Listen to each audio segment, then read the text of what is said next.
Hello hi guys, how are you? I am Neeraj Tiwari. Welcome to listeners, viewers and subscribers. Guys, कैसे हैं आप सब?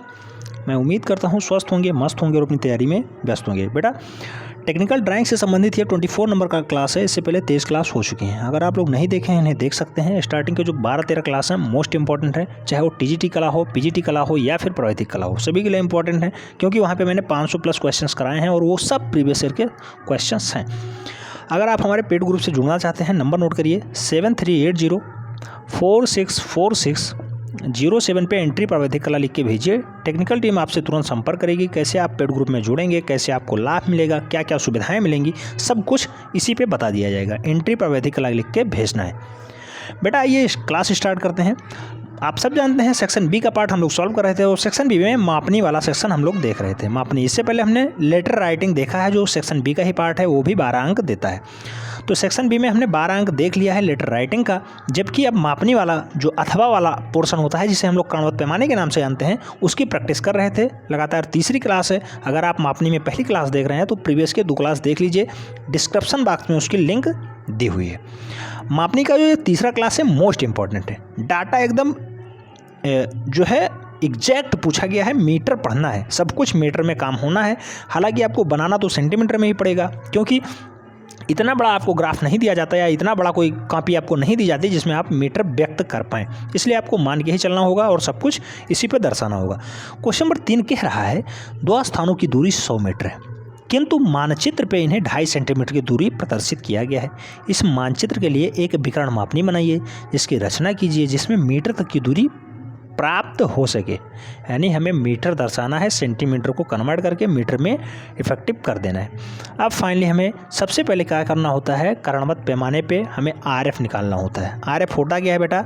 तो आरएफ रिप्रेजेंटेटिव फ्रैक्शंस होता है, यानी निरूपक भिन्न होता है। उसे ज्ञात कर लेंगे तो ये क्वेश्चन अपने आप आधा हल हो जाएगा। आरएफ मतलब दिया गया है यहाँ पे 2.5 सेंटीमीटर को पढ़ने के लिए 100 मीटर डाटा दिया गया है, यानी 100 मीटर की वैल्यू जो है वो 2.5 सेंटीमीटर में व्यक्त की जा सकती है। कोई ग्राफ पे आप 2.5 सेंटीमीटर की रेखा खींच लीजिए और इसे पढ़ा जाएगा 100 मीटर। अब यहाँ अगर आरएफ निकाला जाए तो पहले समान इकाई करना जरूरी है। यहाँ सेंटीमीटर में डाटा दिया गया है, यहाँ मीटर में। इसे पहले सेंटीमीटर में कन्वर्ट कर लेते हैं। तो 1 सेंटीमीटर की अगर हम लोग वैल्यू निकालेंगे तो 1 सेंटीमीटर की जो वैल्यू निकल के आएगी 100 मीटर है गुणे 10/25। 25 इसलिए हो गया क्योंकि 2.5 था, इसे हटाया गया तो यहाँ 0 बढ़ाया गया, तब जाके 10 हुआ। 10/25 से गुणा कर लेंगे, फाइनली हमें सेंटीमीटर में डाटा निकल के आएगा। लेकिन जो ये वाला पोर्शन है ये अभी भी मीटर में है। 25 चौको 100, 10 चौको 40, यानी 1 cm की जो वैल्यू निकल के आई वो 40 मीटर निकल के आई बेटा, 40 मीटर निकल के आई। लेकिन जब हम लोग 10 सेंटीमीटर का डाटा निकालेंगे, 10 सेंटीमीटर, तो 10 सेंटीमीटर निकालने के लिए 40 के आगे गुणा करना होगा 100 का। क्यों? क्योंकि अब सेंटीमीटर में डाटा है, ठीक है। ये मीटर में डाटा था, इसे अगर सेंटीमीटर में हम लोग कन्वर्ट करते हैं तो आप सब जानते हैं कि 1 मीटर में 100 सेंटीमीटर होता है और 40 निकल के आया था। अगर 100 से गुणा किया जाएगा तो ये 4000 निकल के आएगा। जो आरएफ होगा, आरएफ 1/, यानी जो वस्तु पे माप है बटा वास्तविक माप। वस्तु पे माप एक ही रहेगी, 1 सेंटीमीटर डाटा निकाला गया है, जबकि वास्तविक माप कितनी है तो ये 4000 सेंटीमीटर है। 4000 सेंटीमीटर आरएफ निकल के आएगा, जो 1/4000 निकल के आएगा। जो ग्राफ बनाते हैं उसके सबसे ऊपर वाले कॉर्नर पे इसे व्यक्त कर दिया जाता है। इससे आपको 3 नंबर मिल जाएगा, इतने से ही। आगे देखते हैं क्या करना है। निरूपक भिन्न के बाद जब आप निकाल लेते हैं फाइनली डाटा, उसके बाद करना होता है जो क्वेश्चंस कहता है उसी के अकॉर्डिंग सॉल्व। आगे कहा जाता है विकर्ण मापने की रचना कीजिए, जिसमें मीटर तक की दूरी प्राप्त हो सके। बेटा, मीटर पढ़ने के लिए आपको मीटर में ही सब कुछ करना होगा और 1 सेंटीमीटर की वैल्यू निकल के आई है 4000 सेंटीमीटर। अब अगर आप इसे मीटर में कन्वर्ट करते हैं तो आप सब जानते हैं 10 सेंटीमीटर का अगर हम लोग डाटा ले लें तो फाइनली 10 सेंटीमीटर बराबर हो जाएगा। कुछ हद तक थोड़ा मोटा पैमाना हो जाएगा और आप इसे सॉल्व कर सकते हैं और इसे व्यक्त करने में भी आपको कोई दिक्कत नहीं होगी। तो अगर 10 सेंटीमीटर का डाटा निकाला जाएगा तो 4000 सेंटीमीटर है, गुणे 10 कर लेंगे बटा 100 कर लेंगे तो ये मीटर में आ जाएगा। तो मीटर में कितना निकल के आएगा बेटा? तो 10 cm की जो वैल्यू निकल के आई वो 400 मीटर निकल के आई। अब 10 सेंटीमीटर की एक रेखा हम लोग खींचेंगे तो ये 400 मीटर व्यक्त करेगा। अगर 10 सेंटीमीटर हम लोग खींचते हैं तो ये 400 मीटर व्यक्त करता है। अगर हम लोग 1 सेंटीमीटर की दूरी व्यक्त करते हैं तो ये बेटा 40 मीटर निकल के आएगा। लेकिन 100 मीटर अगर हम लोग रखते हैं तो 4 बराबर खानों में डिवाइड कर लेते हैं और काम हमारा बन जाता है। तो अगर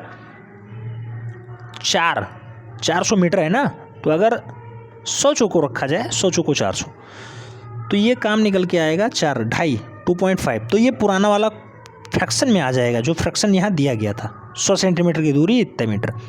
अब हमें फाइनली जो करणवत पैमाना बनाना है बेटा, वो इस टाइप से बनाना है कि जो मीटर वाली दूरी है, मीटर वाली मीटर में बनी रहे। 4 बराबर भागों में हमें डिवाइड कर लेना है, आप सब जानते हैं। 4 बराबर भागों में जब आप इसे बांटेंगे तो यहाँ से 0, 1, 2, 3, चौथा भाग ये है, और इसी में हमें सब कुछ ग्राफ बनाना है। करणवत पैमाना वही होता है जब ये सेंटीमीटर वाली दूरी भी हमें मीटर में व्यक्त करनी है इसमें, क्योंकि सब कुछ मीटर में कह रहा है। तो ये जो डेसीमीटर है इसे भी मीटर में दिखाना है, और जो ये सेंटीमीटर है इसे में भी मीटर में दिखाना है। लेकिन यहाँ पे कोई एग्जैक्ट डाटा नहीं दिया गया है कि कितना हमें व्यक्त करना है, जैसा कि इससे पहले वाले वीडियो में था कि इतना मीटर दूरी इतने में व्यक्त करना है। जैसे 3.54 कहा गया था या 3.64 मीटर कहा गया था, तो उसे हमने व्यक्त करके दिखाया था। लेकिन इसमें कोई एग्जैक्ट डाटा नहीं दिया गया है, इसलिए एग्जैक्ट डाटा नहीं पता है। लेकिन यहाँ जो करणवत पैमाना बनेगा बेटा, करणवत पैमाना अवश्य बनेगा।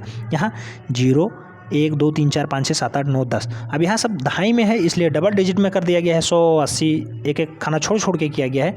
फिर भी आपको करना क्या है, जो ऊपर का 1 होगा और नीचे का 0 होगा, उसे करणवत ही मिलाएंगे, तिरछा मिलाएंगे, तब जाके एग्जैक्ट डाटा निकलेगा, तभी ये करणवत पैमाना कहलाएगा। नहीं तो ये साधारण मापनी के रूप में आ जाएगा और ये सिंपल स्केल आ जाएगा।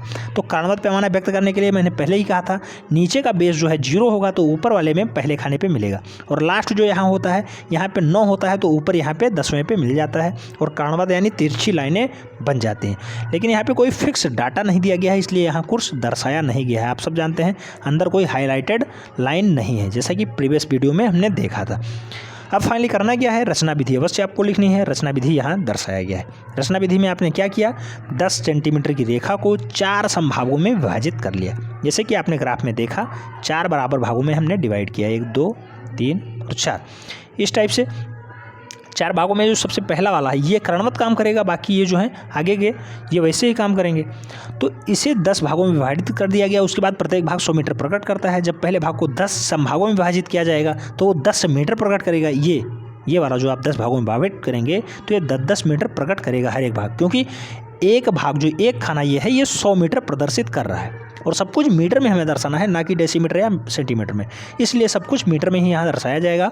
और प्रत्येक भाग 10 संभागों में जब विभाजित होगा ये वाला भाग, तब ये एक भाग 1 मीटर दर्शाएगा। इसलिए सब कुछ मीटर में हो गया बेटा। ये वाला भाग भी मीटर में हो गया जो डेसीमीटर में हम लोग काउंट करते थे, और ये वाला भाग जो सेंटीमीटर में काउंट करते थे ये भी मीटर में हो गया। इस टाइप से पूरी जो विकर्ण मापनी बनी है वो मीटर पर बनी है, आप देख सकते हैं। अगर समझ में नहीं आता है कमेंट के माध्यम से ज़रूर बताएं। एक बार वीडियो अगर आप पुनः देख लेते हैं सब कुछ समझ में आ जाएगा।